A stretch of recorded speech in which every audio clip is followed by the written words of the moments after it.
I wrote something yesterday called Explanations for the Shocking 2% Shift. 4 years ago, Barack Obama beat Mitt Romney. Barack Obama got 52% of the two-party vote. And the pre-election polls this year were giving Hillary Clinton 52% of the two-party vote. So they were predicting that she would do as well as Obama would do. She got 2 percentage points less well than predicted. So she barely won the election. She got only a little bit over half of the popular vote. But the way the votes were distributed, it wasn't quite enough to win in the Electoral College, as I'm sure you've heard. So what I want to say is that a 2% shift is not a big shift. It's shocking because of the result. And so I think part of that is that we sort of forgot that the 2012 election was really close. Historically, winning by 52-48 is not a large margin. And it was, whatever, President Obama, he's president, and then he won re-election, and we sort of pigeonhole that as like 2012 was a lot like 2008. And it made sense at the time. Like his margin of victory shouldn't have been as big as 2008 because he wasn't replacing someone during a recession and so forth. It all made sense. Then this election came along, and that's where we stood. So what's the 2% shift? The polls, Clinton was leading in the polls throughout the entire campaign, and the lead varied, but there was a lot of evidence that the variation in the lead wasn't due to people changing their opinions, but rather due to differential non-response. So bad news about Trump, and his supporters stopped responding. Bad news about Clinton, her supporters are less likely to respond to the polls.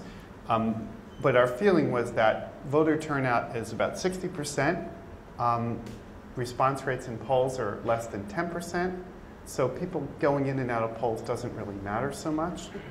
And so then you take that and you say, well, given the average of a large number of polls had Hillary Clinton at about 52%, the sampling error is essentially zero because you're averaging so many polls, but there's non-sampling error. And because of non-sampling error, people like Nate and others and myself said, well, it could be wrong because people can change their minds. Or maybe these survey respondents are not completely representative of the general population, even after adjusting for demographics. So we accepted that the polls could be off by 2% or so. And they were. But the last couple of elections, it happened that the most recent polls were very accurate. So pollsters were kind of lucky, or they did well. They had very little non-sampling error. They did just the right amount of adjustment, not too little and not too much. So you had people saying that someone could predict 49 states out of 50 or 50 states out of 50, whatever. It's kind of lucky if you can do that because everyone knows if the polls shift by, if the vote is 1% or 2% off, that you'll miss a bunch of states. So there was an expectation of something that wasn't right. Now there were statements, you have this, Hillary Clinton has 60% chance of winning, 85% chance of winning. That's quite reasonable. Those of you who do any statistics know that if you have an estimate that's supposed to be here, it's supposed to be one standard error away from zero, there's an 84% chance that it'll be positive. But that's only one standard error away. An 85% chance of winning means that things are within one standard error. It's really, that sort of thing happened. That said, you're not supposed to have non-sampling error. So non-sampling, although it happens, you're supposed to figure out what went wrong, right? So we say, like I had this analogy of like a medical procedure, like amniocentesis. Okay, if you have amnio, it varies. Some doctors there's a risk, so a certain risk, like the fetus dies, like it's too bad. Now, if it happens though, you don't say, oh, well, it happens, it's in the range of possibility. You say, what did they do wrong? You try to fix it, right? Some doctors have very low rates of that happening. If they know what they're doing, it's not supposed to happen. But the probability includes all these things. So the idea that the polls could easily be off by 2 or 3%, that's because people can easily do wrong things. So we like to figure out what went wrong. So we looked at what went wrong. You can look at what states the polls are off on. The polls were, on average, accurate in states like New York, California, blue states like that. The polls were off by a little bit, like 2% in states like Wisconsin, Pennsylvania. I mean, it doesn't matter, right? 2% in Wisconsin or Pennsylvania shouldn't make any difference, you'd think. But here it did. Then they're off by like 4% in Republican states, like Wyoming and places like that. The polls are way, way off. So something is going wrong. It's not just Bob and I have spent like a combined like 50 years of our career talking about uniform swings. This is not quite uniform. The swing was somewhat uniform, but the polls are often in a non-uniform way. So what went wrong? Maybe, you know, a lot fewer Democrats were voting. Some of the polls just adjust for demographics. It's better if you adjust for party identification or previous vote. But when you do that, you need to set it to some baseline. So what baseline did people set? 2012, right? In 2012, we used 2008 as a baseline. So in 2016, we used 2012 as a baseline. But it's kind of funny, 2008 and 2012 were funny elections because there's this guy running you might have heard of. He was very transformative and very popular, a human change agent, guy named Barack Obama. And a lot of people voted for him. Voter turnout went up. You take Barack Obama out of the equation and fewer people are voting. And pollsters didn't really adjust for that. So as a statistician, I could say, well, sure, things are wrong. 2%, that happens. But you want to know why that was, and I think part of it is that people were not adjusting for turnout. What else? Enthusiasm. So everyone said the Trump voters are more enthusiastic, and we were saying, well, yeah, but that would show up in polls, because more enthusiastic people are more likely to respond to polls, but we tried to correct for that. And so after that, it's like, no, maybe more enthusiastic people actually turn out to vote a little bit more. Not to the extent that they'll swing the polls, but enough to make a difference. And then why else are we surprised? Hillary Clinton was supposed to do better than the polls because she had the ground game, right? She had all this analytics. Trump campaign was a joke, right? You know, so well, maybe the ground game doesn't work so well. Maybe you can't really get people. Maybe it worked for Obama because he had a bunch of people who were this close to voting and it was easy to get them to turn out. Maybe it's a little harder for Clinton to get people to turn out. Maybe the ground game isn't so wonderful. Then Trump had some strengths maybe we underestimated, like his use of social media. So his campaign's ability to spread false statements in many different ways. And in a way, like in the old days, it would be like a TV ad, and you could counter that, but maybe it's harder. So there are things like that going on, too. So I think it's good to try to understand what was happening. One thing people said was maybe I'll stop in 1 second. One thing people said is maybe people didn't want to admit that they would vote for Trump on the poll. Okay. I don't think so. I think once you respond to the poll, if you go to the trouble of answering the survey, I don't think there are that many people who are trying to screw things up for their own candidate. However, I think I think that it is possible that Trump supporters were more likely to turn out to vote and less likely to respond to polls. That's sort of an uncomfortable combination. I think it's much more that.